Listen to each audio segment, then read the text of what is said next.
गुरोमूर्ति पूजा मूलं गुरोपरं मंत्रमूलं गुरोर्वाक्यं मोक्षमूलं गुरुकृपा एकमेव शक्तिः परमेश्वरस्य भिन्नाश्चतुर्धा व्यवहारकाले पुरुषेष्वभिष्णुर्भोगे भवानी समरे च दुर्गा प्रलये च काले परं ब्रह्मस्वरूपां च वेदगर्भां जगन्मयीं भवानी त्वामहं देवी दुर्गां दुर्गतिनाशिनीं सर्वरूपमयी देवी सर्वं देवीमयं जगत् अतो अमवेश्वरूपां नमामि परमेश्वरीम् ओंकारं निगमैकवेद्यमनिशं वेदान्ततत्त्वास्पदं चोत्पत्तिस्थितिनाशहेतुममलं विश्वस्य विश्वात्मकं विश्वत्राणपरायणं श्रुतिशतये सम्प्रोच्यमानं प्रभुं सत्यं ज्ञानमनन्तविष्णुममलं सत्यं परं धीमहि श्रीमन्नारायण नारायण नारायण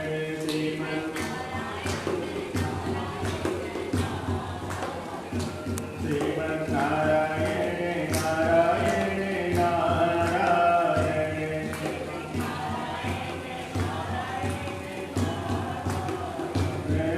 श्रीमन्नारायण नारायण नारायण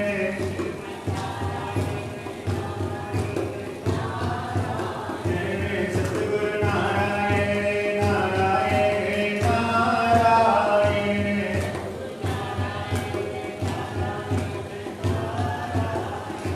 श्रीमन्नारायण नारायण नारायण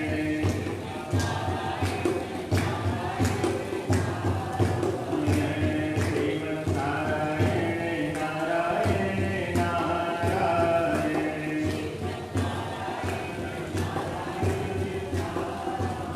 देव सुरसुग्रीव भगवान की पूज्यपाद श्री दंडी स्वामी महाराज की नमः पार्वती पतये हर हर महादेव। बड़े ही सौभाग्य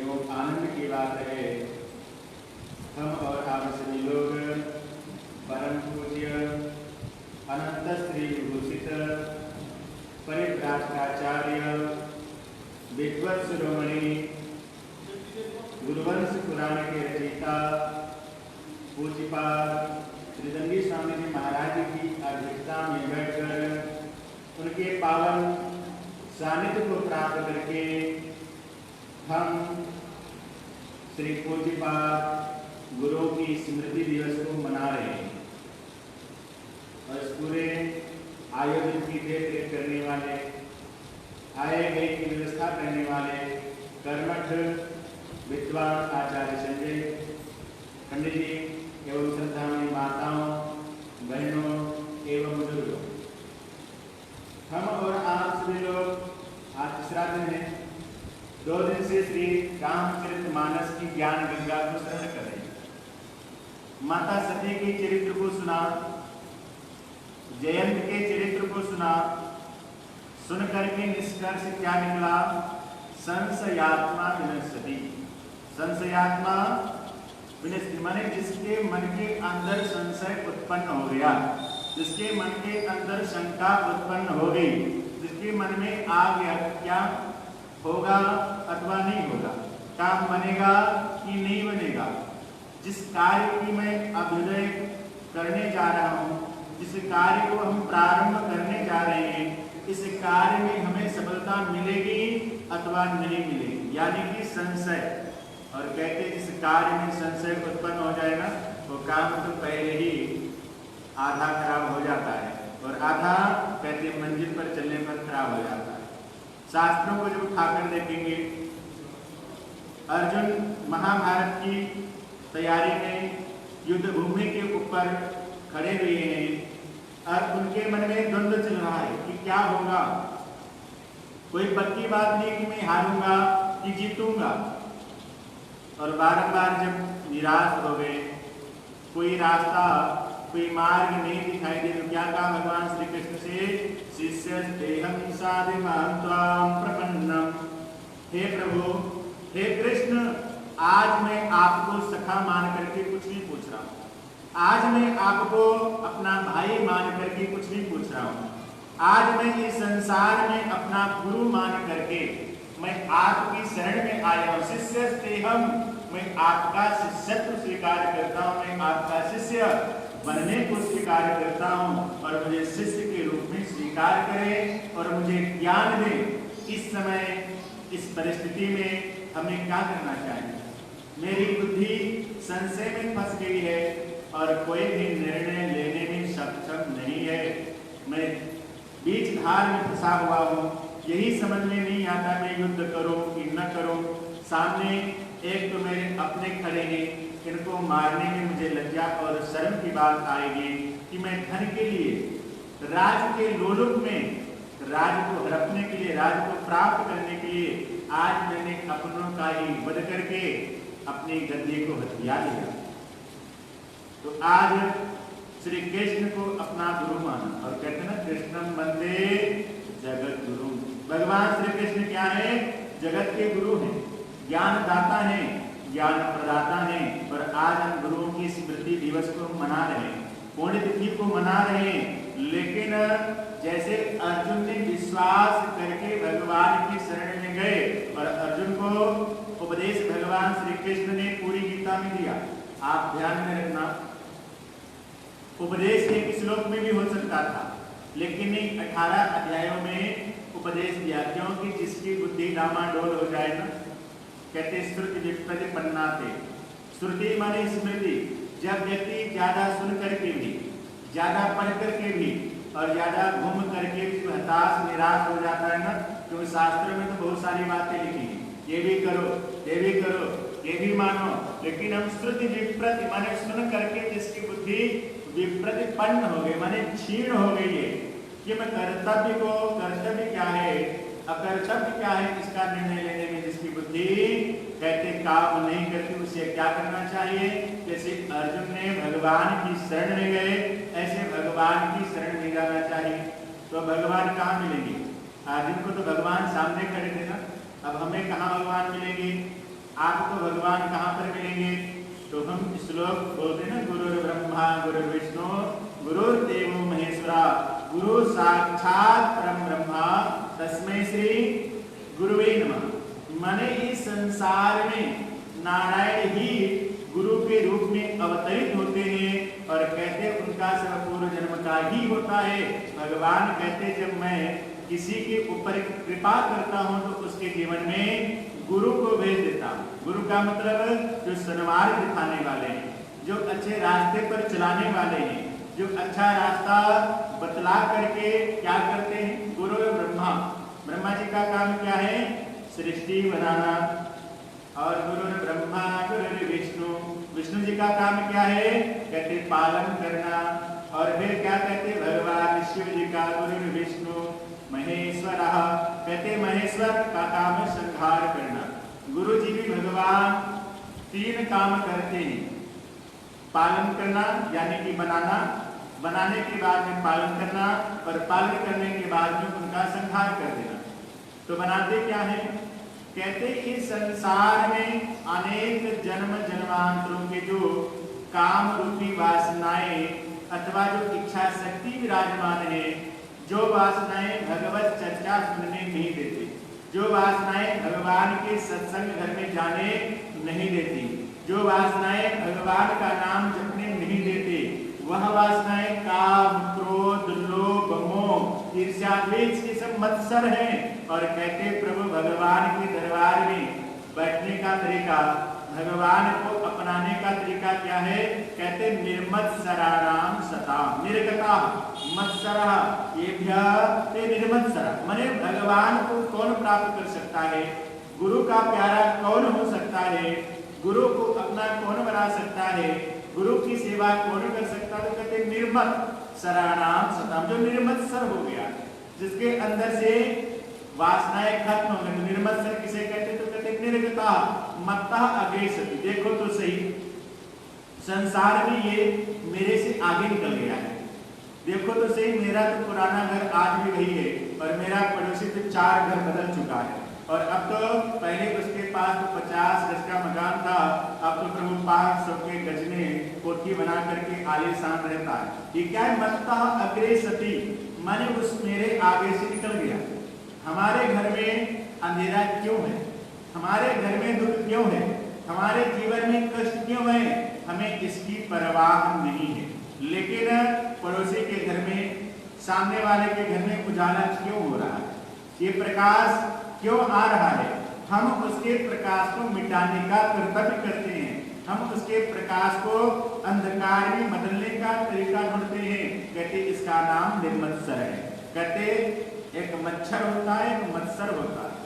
मच्छर बाहर से काटता है और मत्सर अंदर से काटता है। मच्छर काटे हम अलाव लगा सकते हैं, कस्बा छाप लगा सकते हैं, मच्छरदानी लगा सकते हैं। बाजार में अनेक साधन उपलब्ध हैं जिनके द्वारा हम मच्छरों को अपने पास से भगा सकते हैं। लेकिन मत्सर जो है हमारे अंदर ईर्ष्या का रूप धारण करके बैठा है, हमारे अंदर काम, क्रोध, लोभ इत्यादि का रूप धारण करके बैठा है। और कहते यही मत्सर मत्ता अग्रेसति का रूप धारण कर लेता है। हम दूसरे को नीचा दिखाने का प्रयास करना प्रारंभ कर देते हैं। कोई हमसे आगे निकल रहा है तो उसे नीचा दिखाने का प्रयास प्रारंभ कर देते हैं। भगवान ने कहा जो निर्मत्सर नहीं है वह मेरी सेवा नहीं कर सकता। जो निर्मत्सर नहीं है वह गुरु के सानिध्य को प्राप्त करके भी कहते कि संसार में कैसा रहेगा। कहते महाराज बारिश तो हो रही थी लेकिन कारण क्या? पानी क्यों नहीं ठहरा? क्योंकि बर्तन उल्टा था। तो जिसकी बुद्धि उल्टा है उसकी बुद्धि में कुछ पड़ने वाला नहीं है। तो बुद्धि कैसी हो? कहते सत्व गुण को धारण करने वाली हो। और सत्व गुण कहाँ से आएगा? किसी दंडी आश्रम में बैठ करके संत महापुरुषों के वचनों को सुन करके आएगा। तो कहते महाराज हमारे अंदर जो कूड़ा भरा है वो कैसे निकलेगा? तो कहते या तो सफाई करो।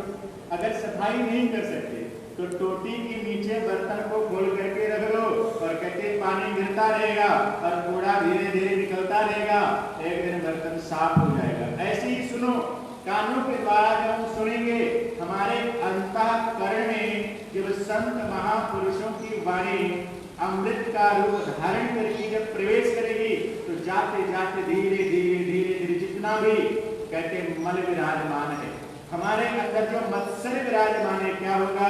कहते संत भगवान इसको मिटा देंगे। जब मत्सर मिट जाएगा तो ब्रह्मा जी कहते प्रभु भगवान नारायण ने क्या कहा पालन करने का काम? तो कहते इस संसार में सबसे पहले भगवान शिव जी का रूप धारण करके हमारे अंदर जो कलुषित पाप बैठे थे उनको मिटा दिया। अब बारी किसकी है? कहते महाराज वृक्ष लगाने की। तो वृक्ष कौन लगाएगा? कहते वृक्ष ब्रह्मा जी लगाएंगे। तो गुरु लोग क्या करते हैं? मंत्र स्थापित कर देते। यानी कि जब शिष्य गुरु जी की शरण में जाता है तो गुरुदेव भगवान क्या करते हैं? भगवान नारायण का नाम कान में दे देते हैं और कान के द्वारा हमारे हृदय पटल पर जाकर के वो विराजमान हो जाता है। और जब हम नाम जप करते हैं तो जप करने से क्या होता है? धीरे धीरे धीरे धीरे हमारे अंतःकरण में कहते प्रभु जो भक्ति है आने लगती है और भक्ति विराजमान होने लगती है। और कहते जब आकर के धीरे धीरे भक्ति विराजमान होना शुरू हो जाते है, आप ध्यान में रखना। कहते जो बीज मिट्टी के अंदर है उसको भी खतरा नहीं है। वो तो मिट्टी के अंदर क्या खतरा है? और कहते जो बीज उत्पन्न होकर के विशाल पेड़ का धारण कर लिया है उसको भी खतरा नहीं है। खतरा किसको है? कहते जो पेड़ छोटे, खतरा उनको होता है।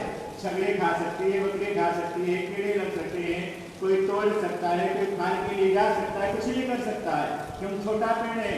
कहते बड़े पेड़ को खतरा ज्यादा नहीं होता। तो हमारे अंदर जब बीज माने नाम सदगुरुदेव भगवान को दे देते हैं, जब हम जपना प्रारंभ कर देते तो भक्ति हमारे अंदर अंकुरित हो जाती है। और कहते जब भक्ति रूपी वृक्ष अंकुरित होता है किसके द्वारा?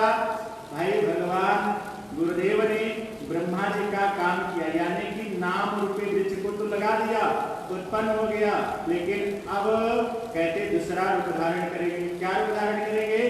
पालन करना, यानी कि नारायण का रूप धारण करेंगे। नारायण कहते मेरा काम को पालन करना है, जो भूखा है उसे भी खिलाना है, जो प्यासा है उसे पानी पिलाना है, पालन करना नारायण का काम है। तो गुरुदेव भगवान क्या देखते हैं? साधक साधना कितनी करता है, साधक नाम जप की कमाई कितनी करता है, साधक इस संसार में कितना ज्यादा से ज्यादा समय प्रभु भगवान की सुमिरन में लगाता है। क्योंकि संसार में 24 घंटे होते हैं, रात और दिन के। कहते 24 घंटे भगवान की आराधना करो, साधना करो, कोई जरूरी नहीं। कहते फिर कहते दशांश करो, ज्यादा नहीं कर सकते ना, दशांश। कहते महाराज दशांश से क्या होगा? कहते दशांश से ही सब कुछ कल्याण हो जाएगा। और कहते जिसने अपने जीवन में चाहे वो श्वास हो, चाहे वो धन हो, चाहे वो अपने जीवन की कोई भी कार्य प्रवृत्ति हो, जब तक हम दशांश निकालते नहीं तब तक कल्याण होने वाला नहीं है। जैसे मान लो एक व्यक्ति था मंदिर के बाहर बैठा हुआ, याचना करता था। कभी कहता था मुझे 2 रोटी खिला दो, कभी किसी से कहता था मुझे 10 रुपए दे दो, कभी किसी से कहता था मुझे पानी पिला दो। नाना प्रकार से मांगता था जो भाई याचक के काम होते हैं। एक सेठ आया, बड़ी लंबी गाड़ी में बैठ करके आया। जैसे बाहर निकला तो भिखारी हाथ चला करके कहा बाबू जी 10 रुपए दे दो। पूछा 10 रुपए का क्या करोगे? ध्यान से सुनना। कहते भाई 10 रुपए का करोगे क्या? महाराज मैं तो 10 रुपए से रोटी खाऊंगा। अच्छा मैं अभी 10 रुपए दे दिया, आपने रोटी खा लिया, शाम को क्या करोगे? अरे शाम को कोई फिर दानदाता आ जाएगा, फिर 10 रुपए दे देगा, फिर मैं रोटी खा लूंगा। अच्छा मान लो कोई शाम को आ गया, फिर कल क्या करोगे? महाराज दानदाता आते रहेंगे और मैं मांगता रहूंगा और ऐसे ही जीवन पालता रहूंगा। उस सेठ ने कहा अगर तुम्हें मांगने के बजाय देने की प्रवृत्ति उत्पन्न हो जाए तो कैसा लगेगा? कहते महाराज जब मेरे पास में कुछ है ही नहीं तो मैं दूंगा क्या? एक बात ध्यान में रखना, कोई जरूरी नहीं कि धन दो, कोई जरूरी नहीं कि आप अपना समय तो भगवान कहते जो है वो दो, जो हमारे पास में है, जो सेवा कर सकता है वो सेवा दान करो। जो इस संसार में कहते कुछ नहीं कर सकते, कोई दुखी है परेशान है, उसकी पेट तो थपा सकते हैं ना, अरे भाई चिंता मत करो मैं तुम्हारे साथ हूँ, जहाँ जरूरत पड़ेगी वहीं मैं आपके साथ में खड़ा नजर आऊंगा। देना माने कुछ भी दे सकते हैं, सेवा दे सकते हैं, कोई प्यासा है अपने हाथ से 1 गिलास पानी पिला सकते हैं, कुछ भी कर सकते हैं। लेकिन आज उसने कहा प्रभु जब मेरे पास कुछ है ही नहीं देने के लिए तुम्हें दूंगा क्या? सेठ ने कहा मैं आपको देने वाला बना देता हूँ। जैसे पात्र गंदा है ना, सोने का पात्र अगर कोई गंदे नाले में डाल दे तो कहते सोना गंदा नाला नहीं बनता, वो सोना ही रहता है, बस अंदर क्या है, उस सोने के पात्र में गंदगी लगी हुई, वो दिखाई नहीं देता पात्र कैसा है, लेकिन जो सुनार होता है वो पहचान लेता है। हीरा कहाँ से निकलता है? कोयले की खान से निकलता है। हीरा कोयला नहीं होता, लेकिन कोयले के बीच में छुपा रहता है, वो दबा रहता है, कोई जोहरी एक करके पहचान लेता है और पहचान करके बाहर निकाल लेता है। फिर क्या करता है? फिर कहते हीरे को और सोने को हम जितना प्रताड़ित करते, जितना तपाते हैं, धनंजय हाथ सम परीक्षा, कहते सोने की परीक्षा अग्नि में ली जाती है। अग्नि में जितना सोने को तपाएंगे सोना उतना ही चमकता है। तो आज एक सोने का पात्र गंदे नाले में पड़ा हुआ है, किसी सुनार की नजर पड़ी, अच्छा ये तो सोने का पात्र है, ले गया उठा करके, और कहते उसको धुला, और धुलने के बाद में उसको तपाया, तपाने के बाद में कसौटी के ऊपर रख करके ऐसे हथियार मारे, और कहते अग्नि में इतना तपाया जिसकी कोई कीमत नहीं थी उसकी कीमत हो जाती, जिसकी कोई बोल नहीं था उसका बोल लगना शुरू हो जाता है। कहते वैसे ही प्रभु मनुष्य भी इस संसार रूपी गंदे नाले में पड़ा है। कहते संसार को गंदा नाला क्यों कहा? कहते संसार में मनुष्य आज तक आप भारत के विश्व को भ्रमण कर लेना, कोई ऐसा प्राणी नहीं मिलेगा जो दुखी ना हो, कोई ऐसा प्राणी नहीं मिलेगा जो परेशान ना हो। हर एक व्यक्ति को कोई न कोई परेशानी है, चाहे वो भोजन की परेशानी हो। कहते सब कुछ होगा तो मन शांति नहीं होगी। कहते क्यों? कहते महाराज पहले हम दुखी रहते थे, परेशान रहते थे, भगवान से कहते थे धन दे दो।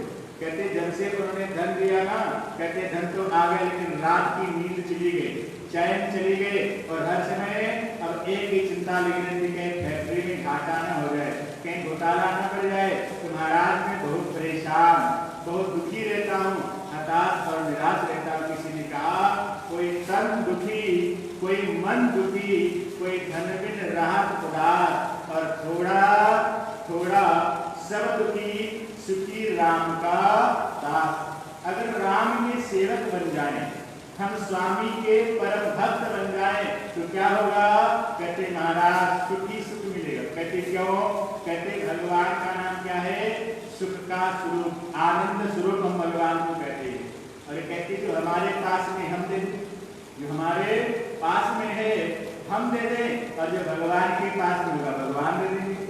हमारे पास में जो भी कुछ है, चाहे वो पाप है, पुण्य है, सुख है, दुख है, जो भी कुछ है सब अर्पण कर दो, सीधे कह दो सब कुछ तत्सत कृष्णार्पणमस्तु। भगवान कहते जब सब कुछ मेरा ही है, जब सब कुछ मेरा ही है, जब तुम्हारा कुछ है ही नहीं तो दुखी क्यों? विचार करो, एक कोई फैक्ट्री मालिक है, और कहते फैक्ट्री मालिक ने भाई बड़ी पूंजी लगाई, बहुत बड़ा कारोबार करा दिया, और अपने नीचे एक मुनीम लगा दिया।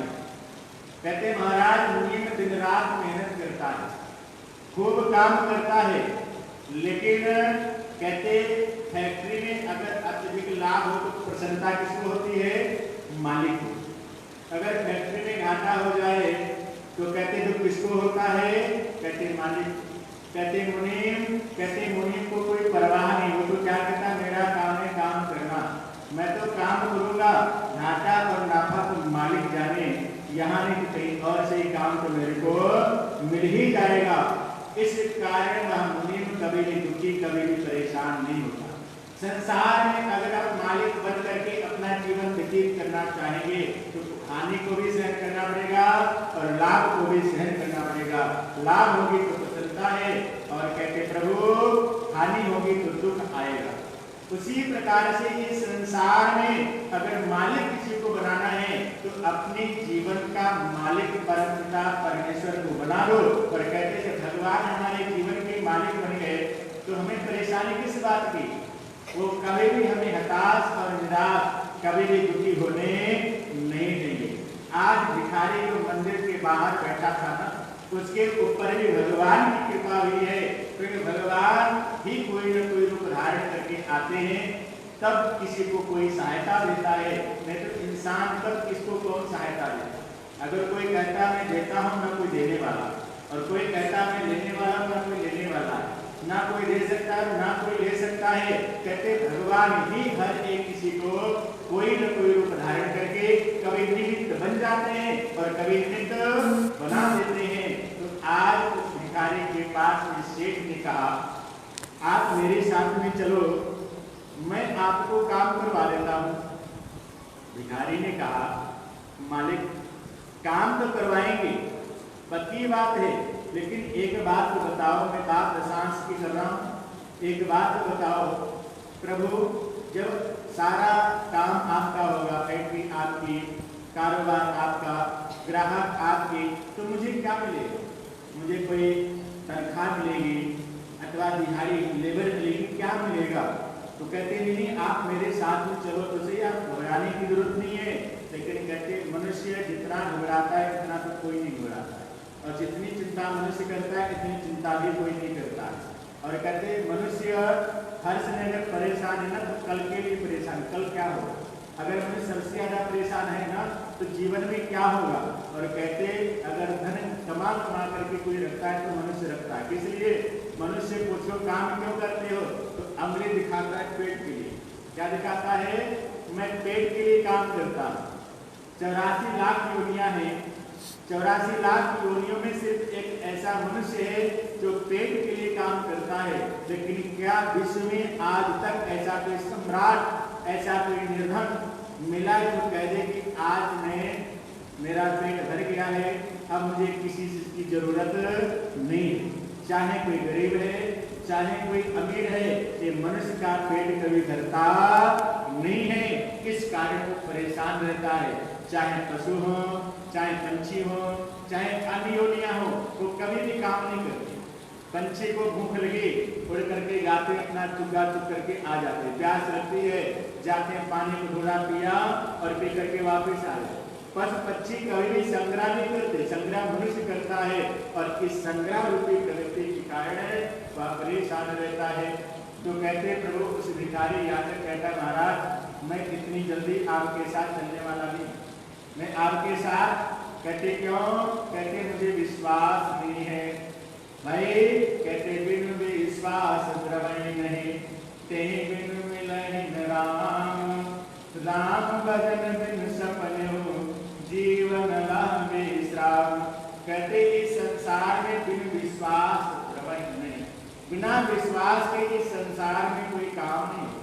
हम माला भी लेकर के जब करने बैठ जाए ना, तो माला लेकर के हम जब करने तो बैठ गए, लेकिन अगर मन में संशय है तो बताओ कल्याण होगा, कभी कल्याण होने वाला नहीं। और जब संशय मिट गया, क्या हो गया, विश्वास हो गया। और कहते पंचम भजन वेद प्रकाशा। कहते पंचम भक्ति वेदों में प्रकाशित है, वो कौन सी है, कहते विश्वास। और विश्वास रूपी भक्ति का एक अंग अगर हम धारण कर लेते हैं, स्वीकार कर लेते हैं, तो हमारा कल्याण हो जाता है। लेकिन आज जो याचक कहते महाराज आप पहले मेरे पास यहीं पर बैठ करके व्यक्ति पहले बात कर लो, प्रोमिस कर लो कि मेरा हिस्सा क्या होगा, 10% होगा, 20% होगा, 50% होगा, 75% होगा, 20 होगा, कितना होगा, क्या होगा। तो उस मालिक ने कहा मालिक आप परेशान क्यों होते हैं, सब कुछ आपका होगा, दशांश मेरा। कहते 90% आपका होगा और दशांश माने 10% हिसाब मेरा होगा। ईमानदारी कितनी है, महाराज 10% देते हैं। जो 10% कर है ना, कर की चोरी नहीं करना, और कर की चोरी करोगे तो बेईमानी हो जाएगी। और कहते बेईमानी किया, और कहते बेईमानी किया हुआ इंसान दंड का पात्र बन जाता है। तो इस कारण कहते आप सत्य कहते हो, कहते पक्की बात। आज वह भिखारी मालिक की गाड़ी में बैठा और चल पड़ा। मालिक ने ले जाकर के एक धान का मिल, चावल का मिल था, उसमें लगा दिया। और कहते मिल है ना, इस मिल के आज से मालिक आपने इस मिल की देख रेख करनी है, आपने इस मिल को चलाना है, आपने हर समय मिल को ऊपर उठाने का प्रयास करना है, ज्यादा से ज्यादा इस मिल में ग्राहकों को जोड़ना है। सारी बात समझा दिया, वहां से सामान लेना है और कहाँ पर बेचना है, सारी व्यवस्था संभाल दिया। और मालिक घर में चला गया। और जो भिखारी था, भगवान की कृपा हुई, और कहते जो भगवान की कृपा हो है ना, तो मिट्टी भी सोना बन जाता है, पत्थर भी सोने में बदल जाता है। वो मेहनत करना प्रारंभ कर दिया, उसकी मेहनत धीरे धीरे रंग लाना प्रारंभ कर दिया। और कहते रंग ऐसी लाई जैसे वो काम करता है वैसे लाभ होता है। और कहते जब लाभ होता है तो उसके अंदर लाभ के बाद आगे लोभ, माने लाभ के आगे क्या है, लोभ। जितना ज्यादा लाभ बढ़ता है उतना ज्यादा लोभ उत्पन्न होता है। अब लाभ बढ़ता गया और लोभ उत्पन्न होता गया। एक दिन ऐसा समय आया कि आज उसका शहर में नाम हो गया, हर जगह हब मिल का मालिक बन करके सब, कोई बाबूजी कहता है, कोई सेठ साहब कहता है, कोई मालिक कहता है, सब पुकारने लगे, कोई साहब कहता है। लेकिन अब धीरे धीरे दिसंबर का महीना आया, चिंता होने लगी। क्यों? मालिक ने कहा था कि दशांश मेरा 90% तुम्हारा है, 10% हमारा है। अब देखो, सब कुछ है तो मालिक का, दिया तो मालिक ने है, लेकिन उस याचक के अंदर, उस भिखारी के अंदर 10% बेईमानी करने की मन में धारणा बन गई। क्या सोचने लगा, मेरा मालिक आएगा, 10% मांगेगा तो इससे बचना कैसे? क्या कहूँ, कंपनी में घाटा हो गया तो ये कामयाबी नहीं मिलेगी, तो दिखाई देता है। अब कहते हैं प्रभु, व्यक्ति के कारोबार को देख करके मालूम हो जाता है ना, घाटा है कि मुनाफा है। दूसरी बात, ग्राहक सब मालिक के ही है, तो इस कारण क्या करूं, मन में आया, जब मेरा मालिक मेरे पास में आएगा ना, मांगेगा तो मैं क्या कहूँगा, प्रभु मेरे पास में नहीं है। नहीं मांगेगा, मैं क्रोध में आकर कहूँगा, हे खबरदार, जब मैं कह दिया मेरे पास में तो चले जाओ, कुछ नहीं है, नहीं दूंगा। और कह दे इतने पर भी नहीं मानेगा ना, तो डंडा लाया, रख लिया, तो 4 दरवाजे के गेट से बाहर कर दूंगा। सेवकों को बुलाया, अरे इधर आओ, तुम सेवक मेरे हो। और कहते सेवक का धर्म है स्वामी की आज्ञा का पालन करना। और कहते जब कोई आएगा और देखेगा, देखना मेरे साथ कोई लड़ाई झगड़ा कर रहा है ना, तो मेरे डंडे मारने से पहले तुम डंडे मारना शुरू कर देना। क्यों? कहते अगर सेवक फंस जाए तो मालिक छुड़ा सकता है, और मालिक फंस जाए तो कौन छुड़ाएगा? भाई वो तो सब अपना सामान लेकर के सेवक भाग जाएंगे। तो इस कारण सारी बात बन गई।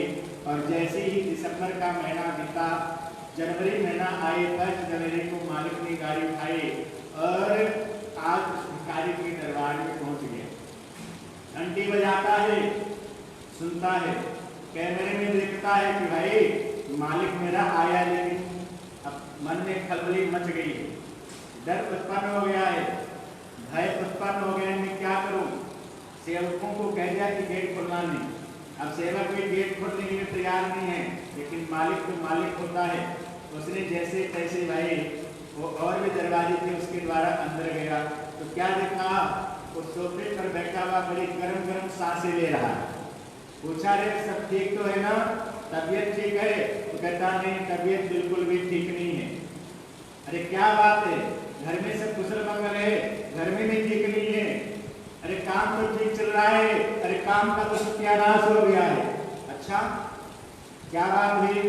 कहते कंपनी में घाटा हो गया, रोने जैसा चेहरा बना लिया, आज बेचारा बड़ा उदास हो गया है, निराश हो गया है, गरम गरम सांसें ले रहा है, ऐसा लग रहा है सब कुछ लुट गया है। अरे पहले खुद था तो भिखारी में, इतना तो दुखी भिखारी पर नहीं था, आज सेठ बनकर के भी दुखी है, परेशान है। तो सेठ ने कहा, मालिक तुम्हें नाटक क्यों करते हो? जब मैं यहाँ पर आया हूँ, सबसे पहले मैंने ग्राहकों को फोन किया, अरे भाई जो आपने लिया था सब वापस कर दिया। तो सभी ग्राहकों ने कह दिया कि मालिक जितना हमारा लेना था उतना हमने ले लिया, और जितना हमने देना था हमने दे दिया है। दिसंबर में फुल काम हो गया, अब न लेना है न देना है। नए साल से फिर नए सीजन का हम उद्घाटन करेंगे। और कहते इस कारण अब गरम गरम सांसें लेना, ये गुस्सा करना छोड़ दो और मेरा 10% दे दो। अब वह भिखारी गुस्से में आ गया, कहता मैं कहता हूँ भाई मेरे पास में नहीं है। अब वो मालिक को डंडे मारने के लिए भिखारी तैयार हो गया, डंडा उठा लिया। अब प्रयास करो, अपने आप को मालिक बना लो, अपने आप को मालिक बना लो, और भिखारी की जगह पर अपनी बुद्धि को खड़ा कर दो, और हाथ में ज्ञान का डंडा पकड़ा दो, और विचार करो अगर खास हमारे साथ में ऐसी घटना घटे हम क्या करेंगे? घर में जाके सोच लेना, अगर हमारे साथ में ऐसी घटना घटे तो हम क्या करेंगे? हम मारेंगे, छोड़ेंगे, पुलिस में शिकायत करेंगे, कोर्ट में जाकर केस करेंगे, क्या करेंगे? कुछ न कुछ तो उपाय हल तो सोचेंगे ना। आज वही कंडीशन हमारी और आप सबकी है, हमारी और आप सबकी है। जैसे भिखारी और 10% मालिक को देना नहीं चाहता है, बेईमानी करके बैठा है। आज हम सबने भी बेईमानी करके बैठे हैं। भगवान हमसे धन नहीं मांगते, भगवान हमसे दौलत नहीं मांगते, भगवान हमसे संसार की कोई वस्तु नहीं मांगते, भगवान क्या कहते हैं, जो हमने दिया वही दे दो। भगवान क्या कहते हैं, जो हमने दिया है वही दे दो।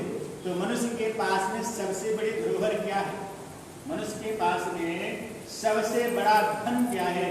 कहते सबसे बड़ा धन हमारी श्वासें। विचार रखना, अगर श्वासें खत्म हो जाए ना तो अपने जीवन की सारी पूंजी लगा करके भी हम सांसें खरीद नहीं सकते, एक पल भी हम जीवित नहीं रह सकते। तो सबसे बड़ी अगर कोई धरोहर है, सबसे बड़ा कोई धन है तो प्रभु वह इस संसार की सांसें हैं। और इस कारण कहते सांसों की भगवान की धरोहर मान करके क्या करो, इनका दशांश हिस्सा भगवान को अर्पण कर दो। तो दशांश हिस्सा कैसे अर्पण करेंगे? तो भगवान ने कहा मैंने आपको 24 घंटे दिए, 12 घंटे दिन के, 12 घंटे रात के। तो कहते प्रभु इस संसार में 24 घंटे का दशांश निकालोगे तो 2 घंटे 24 मिनट के आसपास बनेगा। और कहते मैं ज्यादा नहीं मांगता, मैं ज्यादा नहीं मांगता हूँ। अगर एक समय आप 2 सवा 2 घंटे नहीं लगा सकते तो इसको 2 में बदल दो। थोड़ी देर सुबह भजन कर लो और थोड़ी देर शाम को भजन कर लो। और कहते अगर भगवान की दी हुई सांसें, भगवान का दिया हुआ अनमोल कीमती रत्न खजाना रूपी समय अगर हम भगवान को ही अर्पण नहीं करते तो चोर कौन हुआ? बोलो, बेईमान कौन हुआ? हम लोग भी।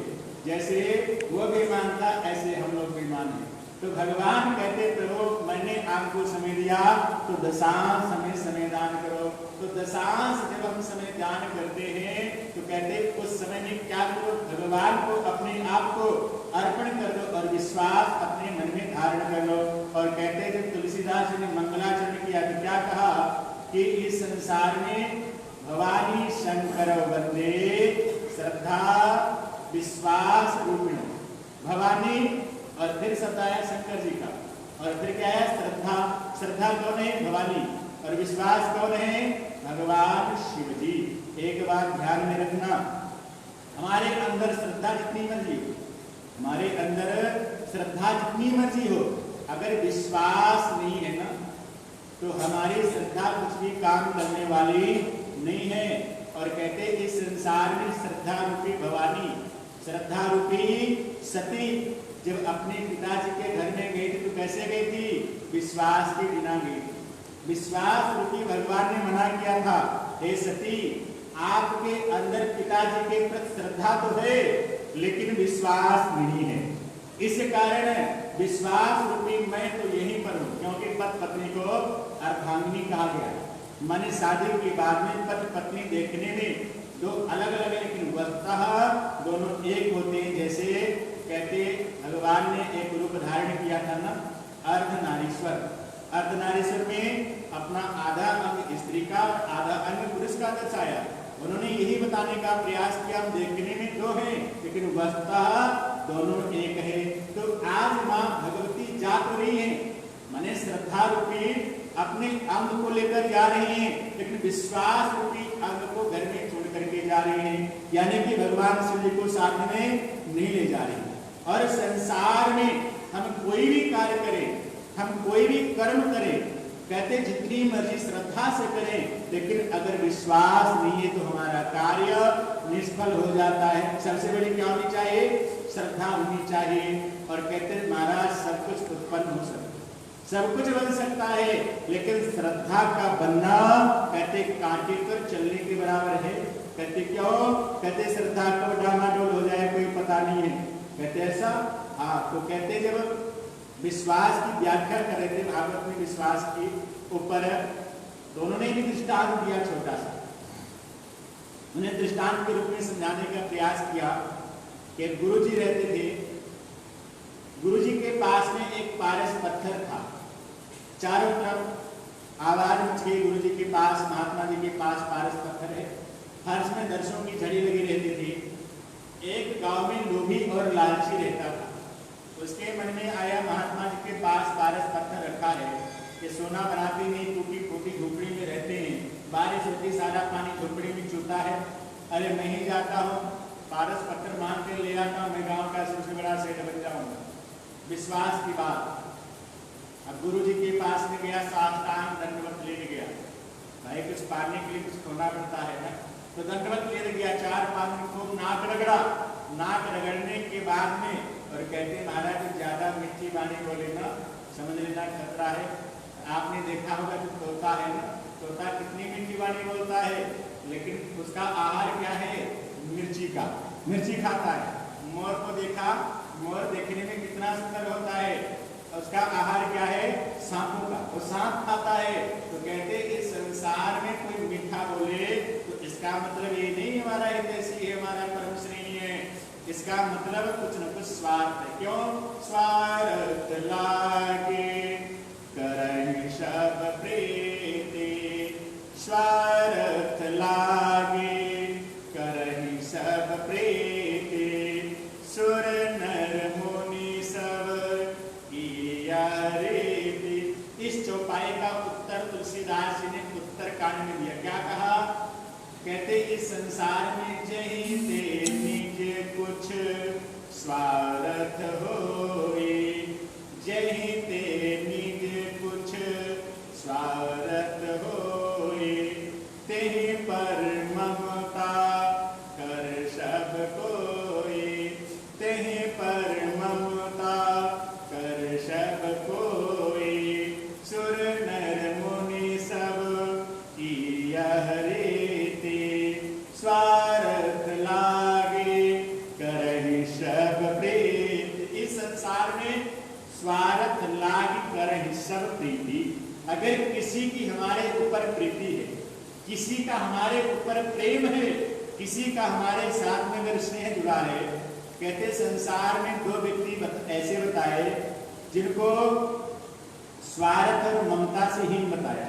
अगर ममता होती भी है ना, तो ममता दूसरे स्वरूप में होती है, उस ममता से कुछ न कुछ स्वार्थ रूपी ममता नहीं होती। जैसे एक माँ होती है, माँ की ममता पुत्र के प्रति कितनी होती है, कहते सागर की गहराई पर नापना मुमकिन हो सकता है, लेकिन माँ की ममता को नापना नामुमकिन है। उसकी गहराई नहीं नापी जा सकती, लेकिन माँ अपने बच्चे से कोई स्वार्थ नहीं करती। माँ बच्चे से बस उसकी खुशियों को देखने के लिए, मंदिर में माँ जाते हैं माता टेकने, कभी नहीं कहते भगवान मेरे को खुशियाँ दे। क्या कहते हैं? हे भगवान, हे संत भगवान, हे तीर्थराज, अगर कुछ देने की कृपा करना ना, तो मेरे बच्चों का जीवन खुशहाल कर दो, मेरे बच्चों के जीवन में 4 चांद लगा दो, उनके जीवन में दिन दूने रात चौगुनी कर दो, और क्या करो? उनके जीवन का जो दुख माने खुशियां उनको दो, और दुख जितना भी दुख हो सारी मेरी झोली में डाल दो। एक ऐसी माँ है जो अपने बच्चों के दुख को सहन करने के लिए अकेले अपने हृदय को पत्थर बना लेती है, और कहते अपने बच्चों के लिए हर समय ऊपर उठने की, तरक्की करने की कामना करती है। और एक जो संसार में दूसरे नंबर पर ऐसे गुरु, जो गुरु होते हैं वो जीते जी अपने शिष्य का कभी भी पतन होने नहीं देते। जो अच्छे संत हैं, जो अच्छे नारायण हैं, कहते हो कभी भी अपने जीते लिए अपने शिष्य का पतन होने नहीं देते। डांट करके, समझा करके, बुझा करके हर समय उसका कल्याण ही करते हैं। और कहते गुरुदेव की डांट में भी कहते जीवात्मा का, शिष्य का कल्याण ही छुपा रहता है। तो आज शिष्य गुरु जी के पास में गया था पत्थर लेने के लिए, 2-4 दिन माथा टेका, और माथा टेकने के बाद में कहता गुरुजी हमें शिष्य बना लो, गुरुजी हमें शिष्य बना लो। गुरुदेव ने कहा अच्छा भाई शिष्य बनना क्यों चाहते, पहले कारण बताओ।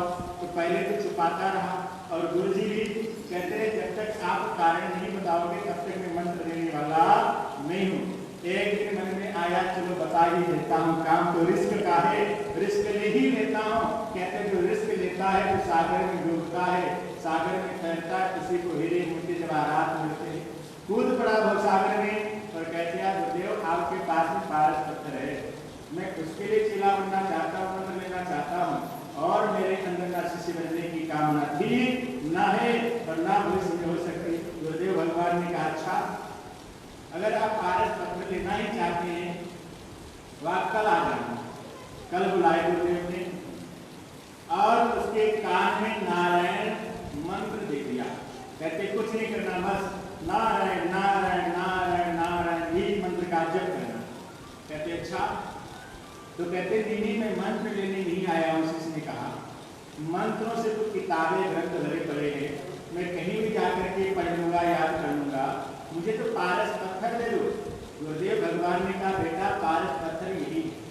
पारस है यही नारायण है। कहते गुरुदेव मैं तो सोना बनाना चाहता हूँ, मैं सोना बनाने के लिए पारस पत्थर लेना चाहता हूँ, क्या ये पारस पत्थर जो नाम दे रहे हो नारायण ये सोना बना देगा?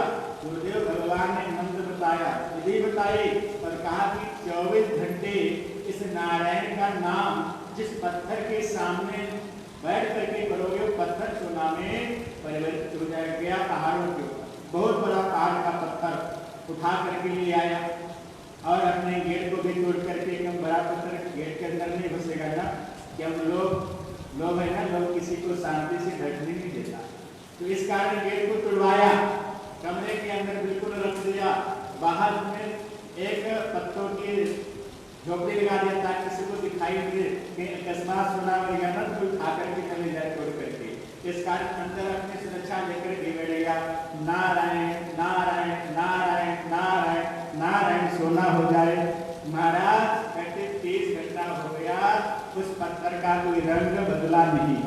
अब शिष्य के अंदर घबराहट होने लगी, शिष्य डरने लगा और कहते जब शिष्य घबराने लगा तो घबराते घबराते प्रेम से बोले श्री गुरुदेव भगवान की, पूज्यपाद श्री दंडी स्वामी जी महाराज की, शंकर भगवान की, नमः पार्वती पतये हर हर महादेव। तो कहते प्रभु बारंबार कहता नारायण हे नारायण ये पत्थर सोने का बन जाए। अब 23 घंटा 55 मिनट हो गया, 23 घंटे 55 मिनट हो गए, पत्थर में कोई रंग बदला नहीं। बात है विश्वास की, बिन विश्वास द्रवय नहीं, ते बिन मिलहि न राम। और कहते इस संसार में जैसे 23 घंटा 55 मिनट हुआ, रंग बदला नहीं। अब मन में संशय उत्पन्न हुआ, मन में आने लगा जो नारायण ने, जिस नारायण नाम के पारस मंत्र में 23.5 घंटा यानी कि 23 घंटा 55 मिनट में रंग नहीं बदल पाया, तो क्या 5 मिनट में पत्थर को सोना बना देगा? विश्वास डामाडोल हो गया। अब 23 घंटा 57 मिनट हो गए, धीरे धीरे 58 होने लगा।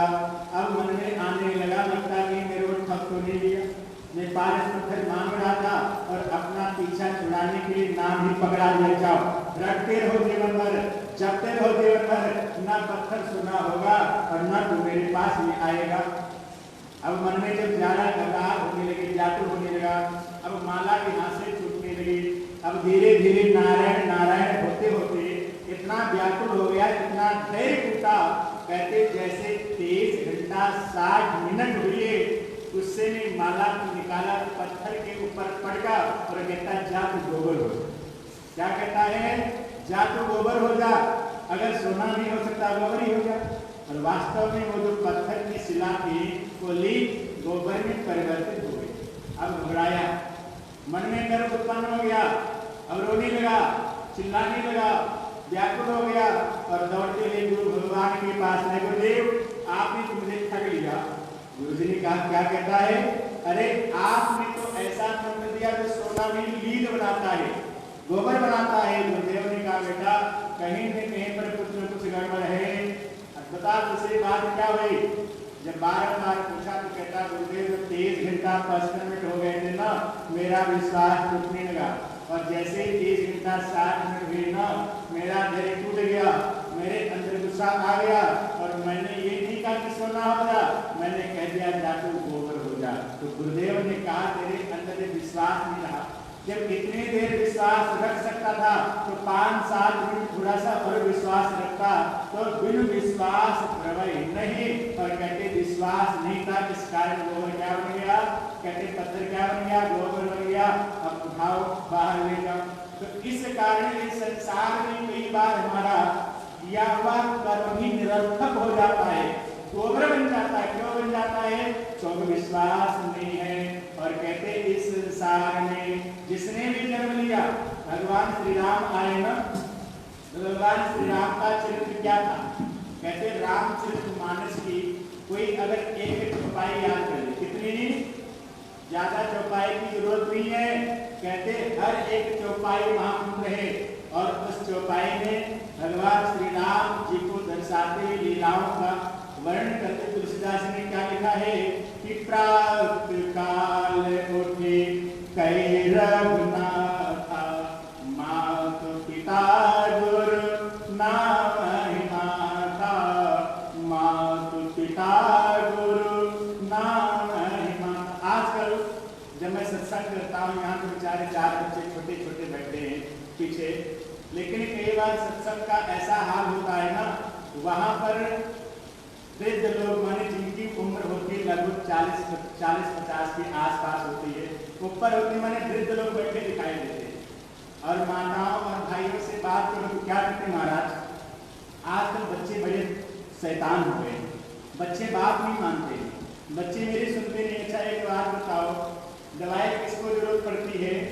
जो बीमार है ना, बीमार को दवाई खिलाई जाती है ना, और जो पहले से ठीक है उसको दवाई खिलाने से कोई लाभ नहीं होता है।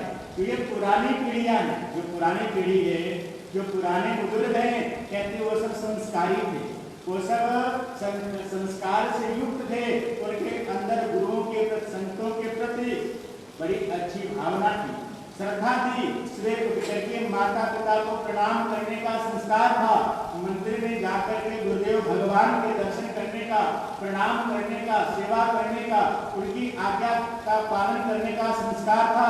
और अब ये संस्कार दूर होता जा रहा है। अब तो जो पीढ़ी आ रही है ना, रात में सोती है 12 बजे और उठती है 9-10 बजे, 8 बजे उठती है, और कहते हैं जिसका संस्कार ही बिगड़ा है। एक बात ध्यान में रखना, हम धन नहीं दे सकते, कुछ नहीं बिगड़ेगा, हम धन नहीं दे सकते, हमारी पीढ़ी का कुछ नहीं बिगड़ेगा, लेकिन संस्कार नहीं देंगे तो पीढ़ी क्या कुल ही बिगड़ जाएगा, हमारा जो वंश है उसकी परंपरा ही बिगड़ जाएगी। और कहते जब वंश की ही परंपरा बिगड़ जाएगी तो हमारे जो पूर्वज हैं पितरलोक में बैठे हैं वही निराश हो जाएंगे, और कहते वो निराश होंगे, उदास होंगे, तो कहते श्राप दे देंगे। और जो श्राप से क्या होगा, हमारे शरीर में अनेक बीमारियां उत्पन्न हो जाएंगी, हमारे जीवन में अनेक कष्ट उत्पन्न हो जाएंगे। कई ऐसे परिवार हैं जो क्या है, संतान से हीन है। क्यों हीन है? कहते पूर्वजों का श्राप है, पूर्वजों का श्राप है। जिस रास्ते पर हमारे पूर्वज चले हैं उस रास्ते पर अगर हम चलेंगे तो हमारा कल्याण होगा। और जिस रास्ते पर हमारे पूर्वज चले थे, अगर पूर्वज कहते हैं ना नई पीढ़ी को बेटा ये काम करना है, गुरुदेव संत भगवान कहते हैं ये काम करना, तो क्या कहते सब बूढ़े हो गए, इनको मालूम नहीं है, यानी कि अपना ज्ञान अपना प्रचार करने के लिए तत्पर हैं और हमारे माता पिता गुरुदेव के वचन को ठुकराते हैं। लेकिन ये आदर्श हमारे भारतीय संस्कृति परंपरा का नहीं है। भारतीय संस्कृति की परंपरा क्या सिखाती है? प्रातः काल उठके रघुनाथा मातु पिता गुरु नामई माता। तो इस कारण अपने बच्चों को संस्कार दो, और कहते धन नहीं होगा चल जाएगा, लेकिन संस्कार नहीं होगा तो कहते बिगड़ जाएगा, सारा मामला उल्टा हो जाएगा। तो इस कारण जब भी सत्संग में आओ बच्चों को जरूर लाने का प्रयास करो, ज्यादा नहीं बैठते, 10 मिनट आधा घंटा बैठा लो।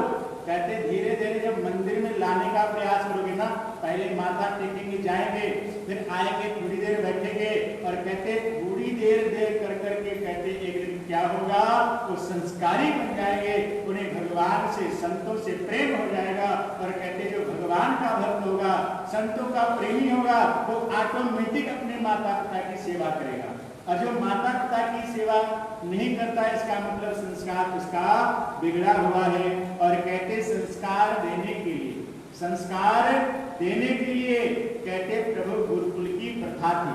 और कहते भगवान श्री राम आए, भगवान घनश्याम आए, तो कहते पढ़ने के लिए कहाँ गए? कहते गुरुदेव भगवान के आश्रम में गए। कहते अल्पकाल विद्या सब पाए, अल्पकाल माने गुरुगृह पढ़न गए रघुराई, गुरु जी के आश्रम में पढ़ने गए और गुरुदेव को जैसे धारण किया।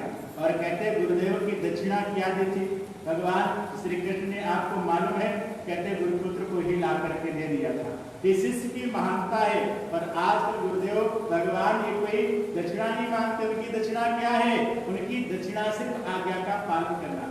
जो बताते हैं, जो संस्कार डालते हैं, जो सत्संग में बात बताई, उसको मानना ही इस संसार में गुरुदेव की गुरु दक्षिणा है। कहते महाराज हम गुरुदेव को तो खूब मानते हैं, गुरुदेव के चरणों को धुल करके पीते हैं, लेकिन गुरु जी जो आज्ञा करते महाराज वो इस कान से सुन करके इस कान से निकाल देते। क्यों? कहीं हृदय में न चला जाए। क्यों? कहते जो ज्ञान हृदय में जाएगा ना वो जीवन परिवर्तन कर देगा। इस कारण हम गले से नीचे भाई कहते हम पढ़ने ही नहीं देते। लेकिन एक बात ध्यान में रखना, जैसे गुरुदेव भगवान थे वो सत्संग सुनाते थे, जैसे आप लोग सुन रहे हैं, तो गुरु जी के पास में एक चेला आया, कहता है गुरुदेव मेरे कुछ समझ में नहीं आता, छलनी जिससे माताएं आटा चालती ना, छलनी दे देगा, बेटा जाओ इसमें पानी लेकर आओ। हंसने लगा, गुरु जी कैसी बात करते हो, आज तक छलनी में कभी पानी आया है? अरे लोटा दो, गिलास दो, बाल्टी दो, कटोरा दो, कुछ दो, उसमें पानी लाता हूँ। गुरुदेव ने कहा बेटा पानी तो छलनी में लाना है, मेरी आज्ञा है, और अगर शिष्य बनना चाहता है, अपना कल्याण करना चाहता है तो आज्ञा का पालन कर बस, और कुछ कहने की तर्क वितर्क करने की जरूरत नहीं। अब गुरुदेव भगवान की आज्ञा है, अब छलनी में पानी भरता है, गुरुदेव के पास तक आता नहीं है। गुरुदेव भगवान ने कहा ये क्रम जारी रखना, इसको बंद नहीं करना।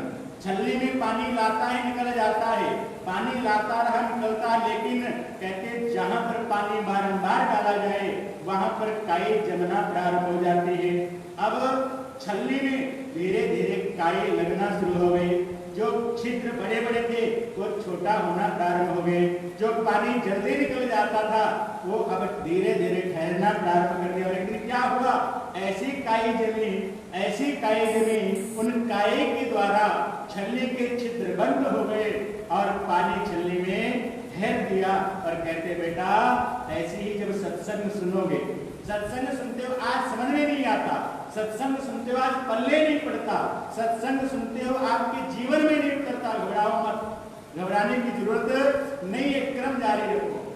बस अगर क्रम बना रहा, संस्कार बना रहा, हम गुरुदेव भगवान के पास में आते रहे, प्रणाम करते रहे, आशीर्वाद लेते रहे, सत्संग सुनते रहे, तो हमारे हृदय में जितनी मर्जी छिद्र हो, सुन सुन करके कहते जब अमृत की बरसात होती है ना गुरुदेव भगवान के मुखारविंद के द्वारा, एक दिन भक्ति रूपी काई हमारे हृदय के सारे छिद्र को बंद कर देगी, पर हमें परम भाव, परम रसिक, परम रसिया, परम भक्ति से युक्त कर देगी।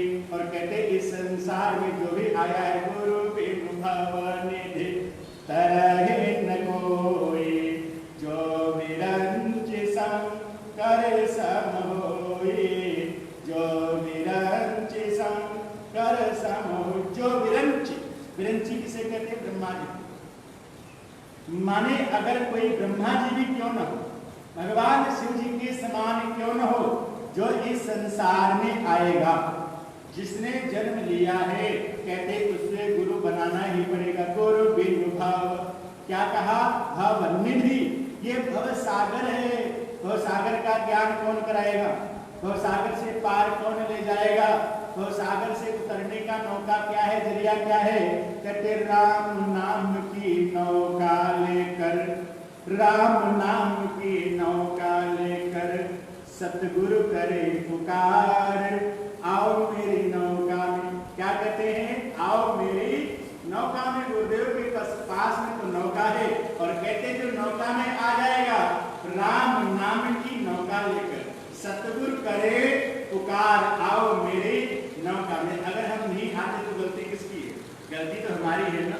अब केवट बन करके गुरुदेव को खेवनहार संसार से पार उतारने के लिए, संसार से भवसागर से उद्धार करने के लिए तो बुला रहे हैं, और कहते हम ही ऐसे पापी थे, हमें ऐसे दुराचारी थे, हमने गुरुदेव की बात को सुन करके अनसुना कर दिया और भवसागर को समझा नहीं। हमने भवसागर के ज्ञान में, अंधकार में, अज्ञान में लिपट करके दुख में तो गोता खाते रहे, लेकिन गुरुदेव भगवान के पास में कभी नहीं है। और कहते जब गुरुदेव के राम नाम रूपी, यानी कि जब तक वो उनसे नाम दान नहीं लेंगे, हम गुरुदेव के शिष्य नहीं बनेंगे, उनकी आज्ञा का पालन नहीं करेंगे, कहते तब तक भी कल्याण होने वाला नहीं है।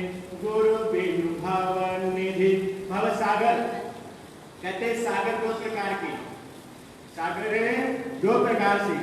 कहते एक सागर होता है, एक भव सागर होता है। एक सागर है, सागर का मतलब जिससे आप समुद्र कहते हैं, और एक भव सागर है।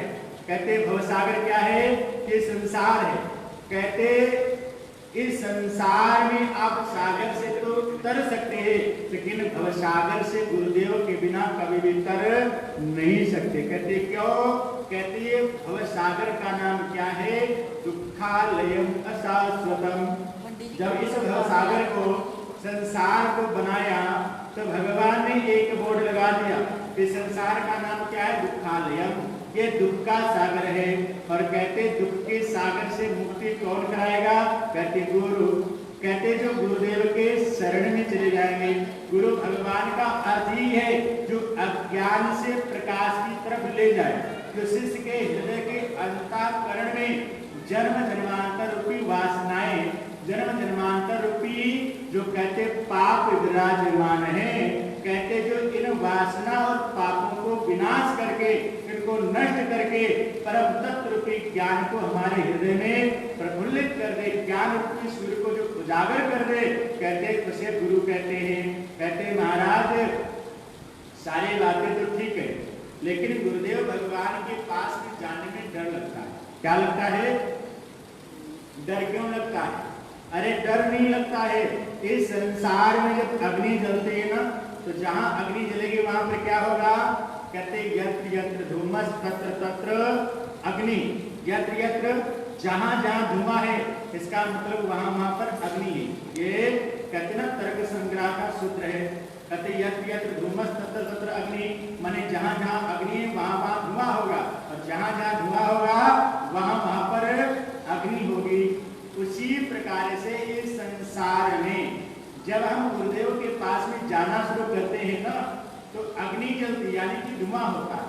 जब हमारे पाप जलते हैं तो पाप जलने से हमारे अंदर अकुलाहट उत्पन्न हो जाती है, हमारे अंदर व्याकुलता उत्पन्न हो जाती है, हमारे अंदर आलस्य उत्पन्न हो जाता है, हमारे अंदर प्रमाद उत्पन्न हो जाता है। हमारे अंदर ये प्रमाद आलस्य ही, कहते मनुष्य का सबसे बड़ा शत्रु कौन है? कहते आलस्य मनुष्याणाम महान रिपुः। अगर हमें इस संसार में किसी ने चार अपशब्द सुना दिया तो हमारा शत्रु नहीं। किसी ने, हम रास्ते में जा रहे थे, किसी ने हमारी जेब से मोबाइल चुरा लिया, हमारा शत्रु नहीं है।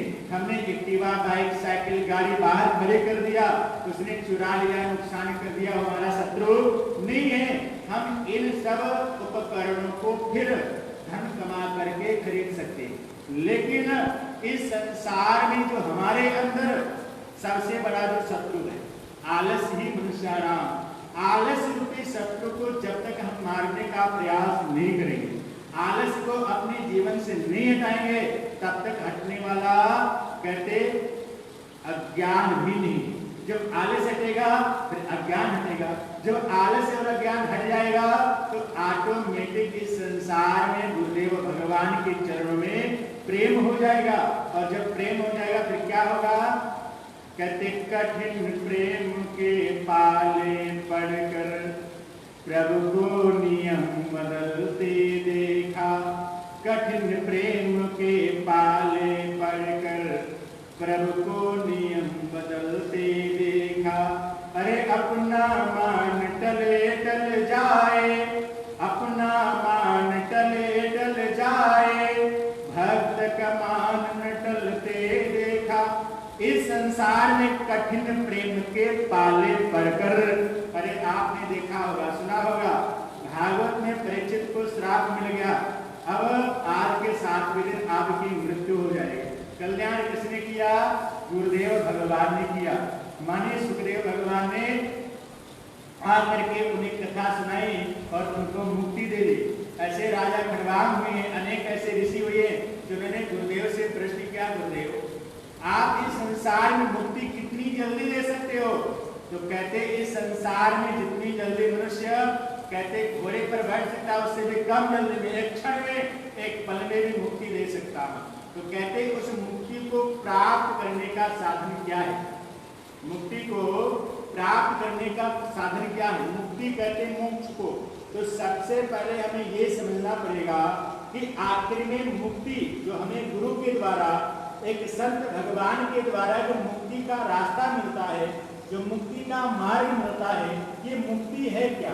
अब सारी दुनिया मुक्ति मुक्ति कहती है ना, तो सबसे पहले तो मनुष्य को ये समझना चाहिए मुक्ति क्या है और मुक्ति किसकी होती है।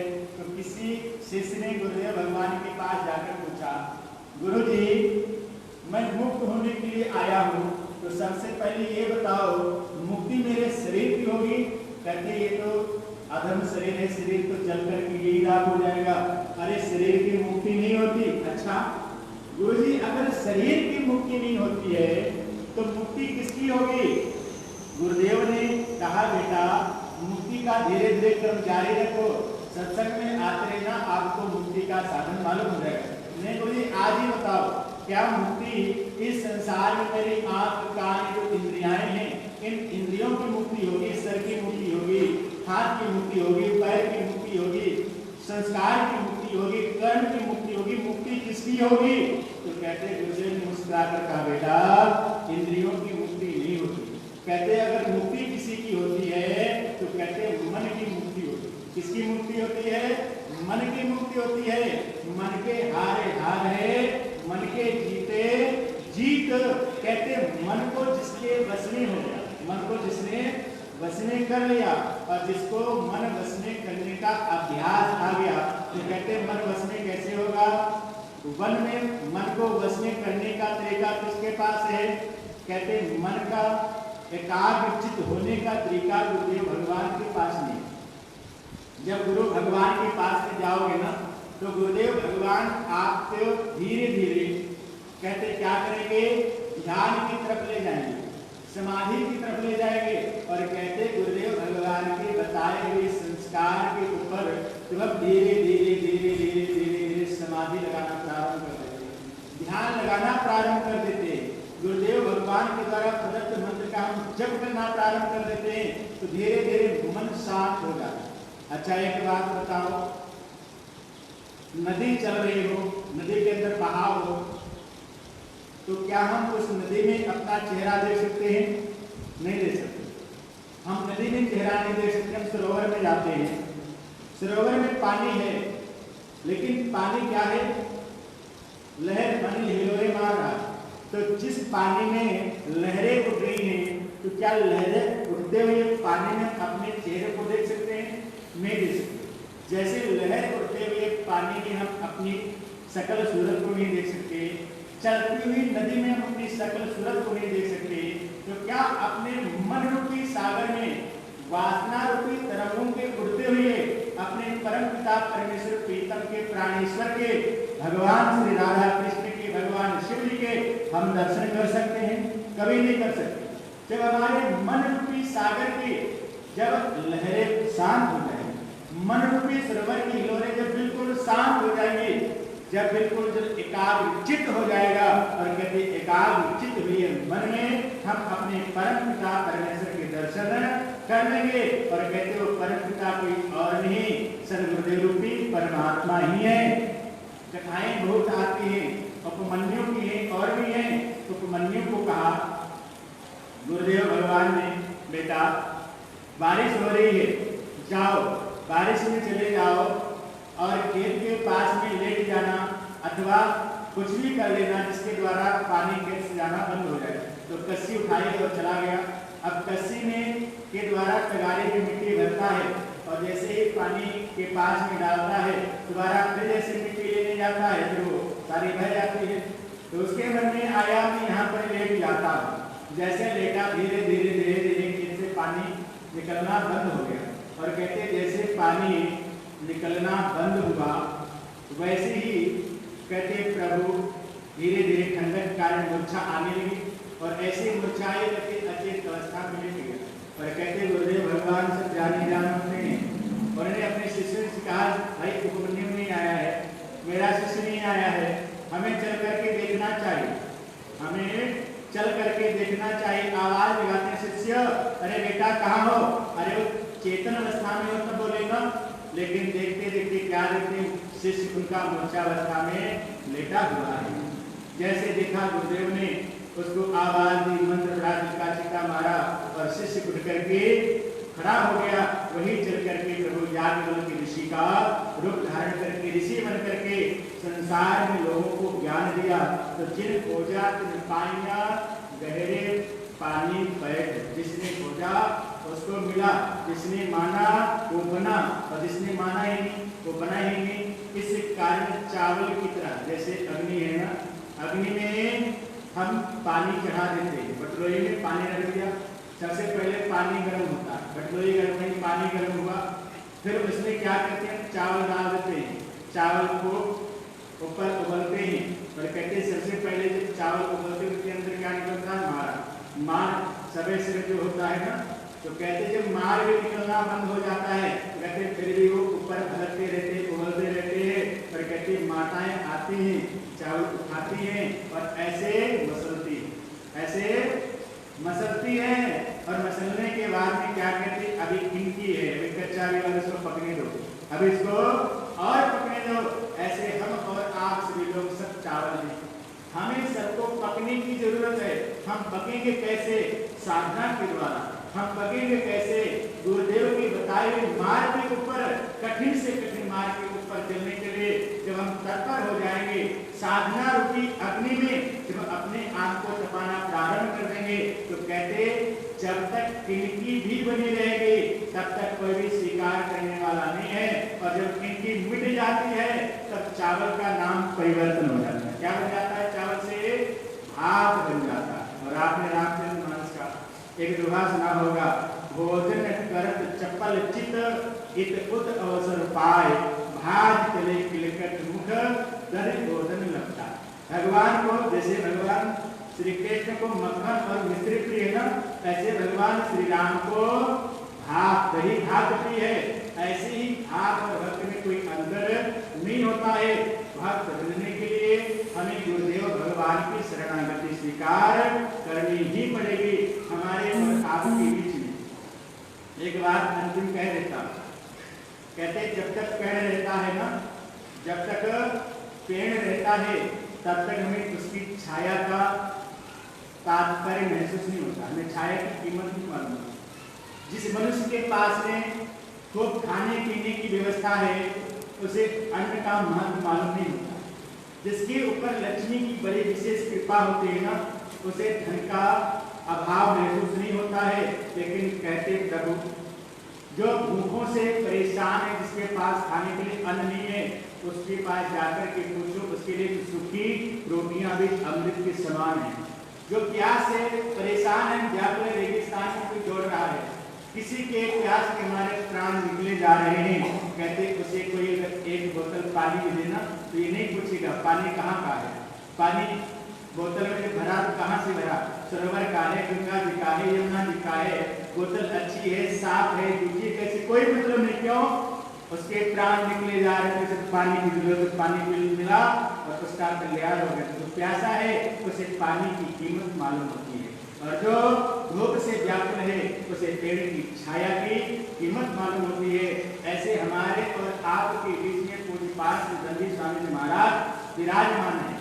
हो सकता शायद भर लुधियाना के अथवा पंजाब प्रांत के जालंधर के लोग कीमत न समझते हो, यानी कि महसूस न करते हो कि हमारे बीच में हीरे का रूप धारण करने वाले साक्षात नारायण ही हमारे बीच में पूज्यपाद समुदेव रूपी परमात्मा बैठे हुए हैं। और कहते जो आएगा उसका कल्याण हो, जो आएगा जो कल्याण होगा, और जो नहीं आएगा कहते वो बैठेगा बैठा ही रह जाएगा। तो इस कारण आप भी आओ, आप भी आओ और लोगों से कहा दो। कहते गुरु का प्रचार कौन करता है? गुरु का प्रचार चेले करते हैं।